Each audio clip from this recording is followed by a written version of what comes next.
Muy buenas tardes. Seguimos con el show de actualidad de El Mostrador Televisión. En esta oportunidad ahora con Sergio Caniuqueo, historiador mapuche de Temuco, actualmente cursando una maestría en estudios latinoamericanos. Sergio, bienvenido al Mostrador Televisión. Muchas gracias por la invitación. Yo sé que tú eres uno de los personajes centrales o uno de los entrevistados, ¿no es cierto?, en Territorio de Fronteras, ese documental de Guido Brevis sobre el mundo mapuche. ¿Qué me puedes decir en general? ¿Cuál es el enfoque en general ahí? ¿Cuál es tu opinión sobre el testimonio del tema mapuche hoy día, en este ambiente que se está viendo en el país, después de la huelga de hambre? Bueno, Guido, al igual que otras personas chilenas con sensibilidad social, hace un ejercicio que han hecho otros sujetos, incluso mucho antes que él.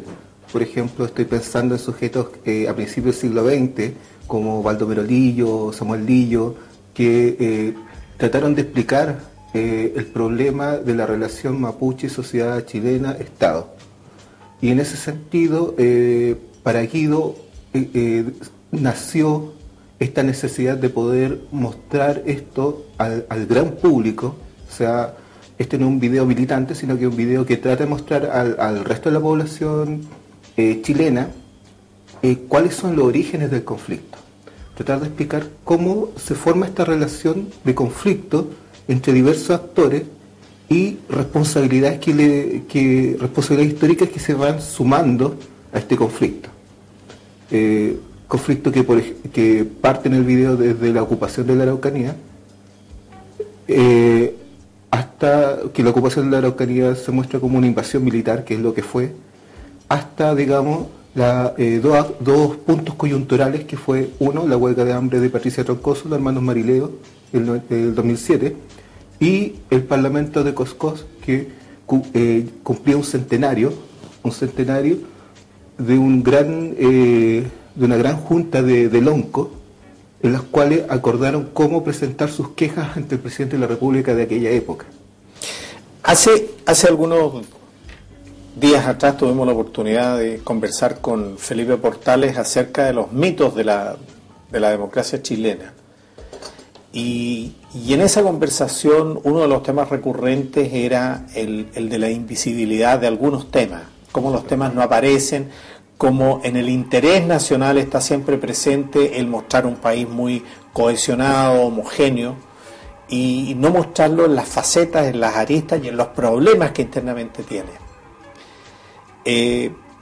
Por lo que tú me cuentas, aquí hay una manera diferente de mostrar las cosas, ¿no? Exacto. Sin embargo, siempre, al menos yo, he echado de menos una voz propia, es decir, no la intermediación o la interpretación a través de exégetas del mundo mapuche, sino fundamentalmente que ellos cuenten su historia. ¿No hay posibilidad de una historia mapuche desde la voz mapuche? Bueno, de hecho, nosotros hemos venido trabajando en eso, tenemos algunas publicaciones, tanto universitarias como algunas publicaciones ya de orden más masivo. Está el libro Escucha Huinca, que fue una producción entre 3 historiadores y un sociólogo, en la cual está Pablo Marimán, José Millalén, Rodrigo Leville, y bueno, que les habla, en la cual tratamos de explicar, bajo el formato de ensayo, digamos, al ciudadano común y corriente, qué es lo que ocurrió con este conflicto. Y dentro de ese formato de ensayo lo que nosotros buscamos es un diálogo ciudadano con el chileno común y corriente, o con el chileno que está interesado en conversar estos temas, de manera de que también vayan entendiendo nuestra óptica. Por otro lado, existen producciones audiovisuales, incluso musicales. De hecho, yo también soy músico. Nosotros en el 96 comenzamos con una banda que se llamaba Pirulonco, que era una banda que rescataba el mapudungún y este sentido de resistencia, pero daba visibilidad al mapuche urbano. Yo tengo la impresión de que la voz propia es muy importante en todos estos procesos, viendo lo que fue la negociación sobre la represa Ralco, por ejemplo. entre las demandas de los comuneros mapuches que estuvieron vinculados a todo el tema y el conflicto que se suscitó con Ralco, había siempre una referencia en las reivindicaciones, decía casa, fogón y galpón. Es decir, había una representación del entorno que no siempre era comprendido por el mundo, por el mundo mestizo, por los chilenos. Exacto. En general. Decía, pero ¿a qué se están refiriendo exactamente con las demandas? Entonces, la necesidad de explicar esta cosmogonía, yo siento que ahí hay una deuda del propio pueblo mapuche respecto de sí mismos, ¿no? Exacto. Bueno, yo creo que, Milan Stonrick, un antropólogo, digamos, foráneo, decía lo siguiente en los años 70, decía, bueno, el problema mapuche es un problema chileno. Y es un problema chileno porque el fondo es que los chilenos siempre han mirado a los mapuches en torno a resolver algo entre chilenos y mapuches, pero nunca se han dedicado a mirar o tratar de conocer a los mapuches tal cual.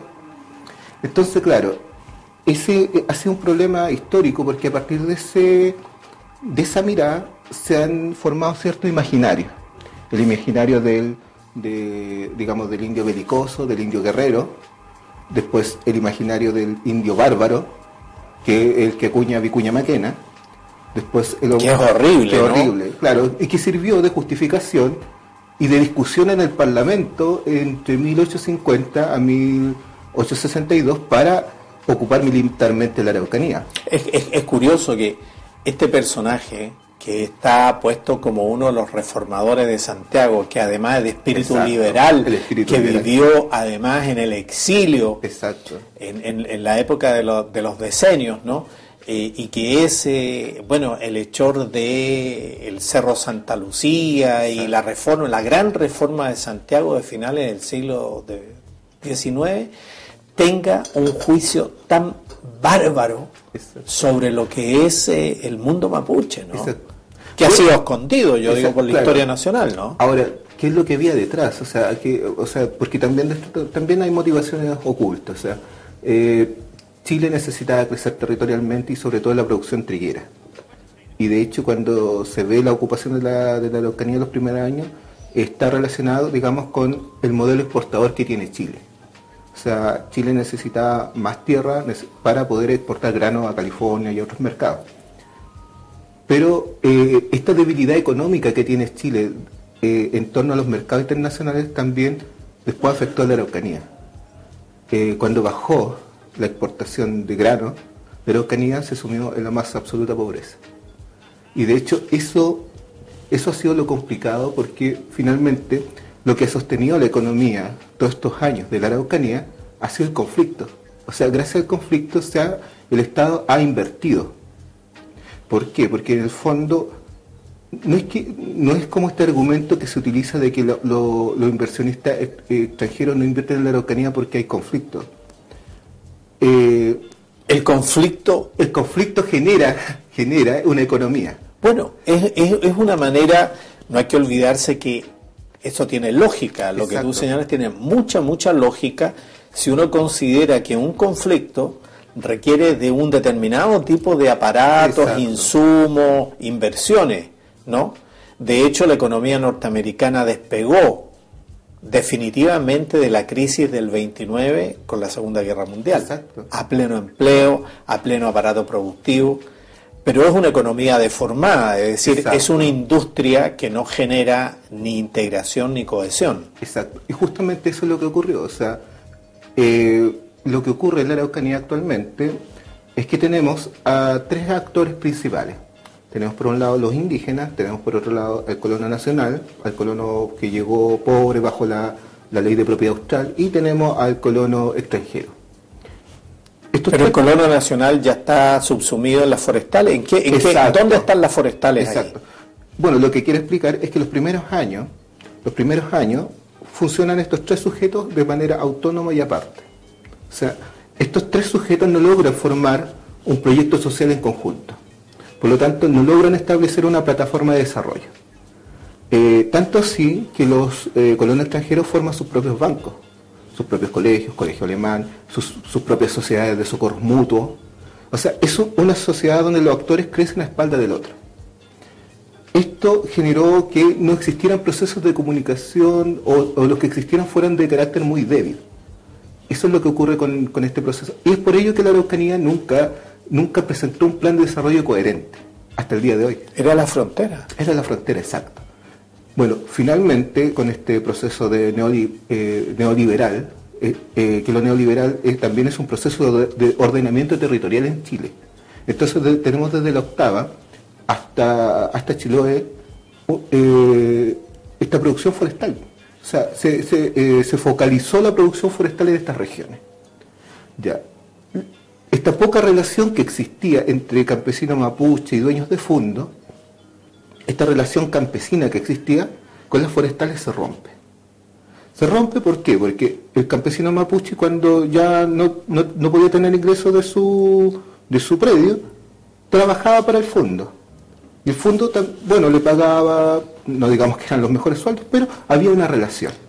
Por último, el fondo se termina. El fondo se termina y por lo tanto se rompen estas relaciones. O sea cambia la estructura productiva, claro, de agrícola a forestal. Y eso impide, o sea... Y eso termina la relación... Claro, eso rompe, esa pequeña relación que había se rompe ya definitivamente. Ya, que era una relación, digamos, si no muy amistosa, por lo menos de equilibrio y de un soportarse mutuo. Muy parecida a la que describe Luis Durán Así nació la frontera. En la frontera, claro, sí, exactamente. Sí,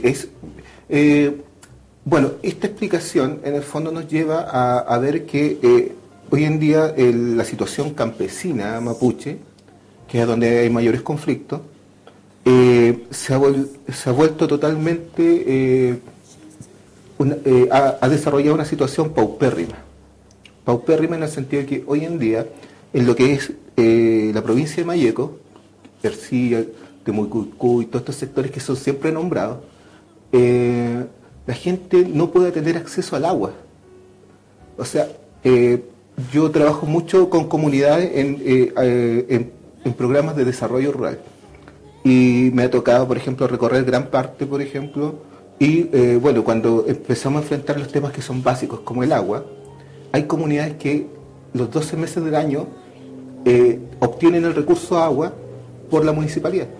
Bueno, aquí estamos frente, ese es un problema que no es solamente del mundo mapuche, o Exacto. sea, en los alrededores de Santiago, empresas como AgroSuper, por ejemplo, han dejado secos los pozos en San Pedro, por ejemplo, entonces los Exacto. productores de frutilla no tienen agua para sus cultivos. Exacto. Y todo una no agroindustria, pero una producción agrícola que se estaba levantando de pequeños productores de frutilla, por ejemplo, se han quedado con los pozos secos y la gente se está yendo. Y todo lo que es la producción de AgroSuper en esa zona ha copado, ha tomado, claro, las napas, en fin. Me imagino que este es el fenómeno que tú te refieres también, claro, en el caso de las forestales allá. Es un fenómeno, bueno, estos procesos al final terminan siendo fenómenos compartidos, fenómenos compartidos a nivel nacional. Actualmente no tenemos una política de desarrollo coherente en las regiones, a donde desde el productor más pequeño digamos, al productor industrial, puedan consensuar un modelo de desarrollo en los cuales todos se beneficien. Pero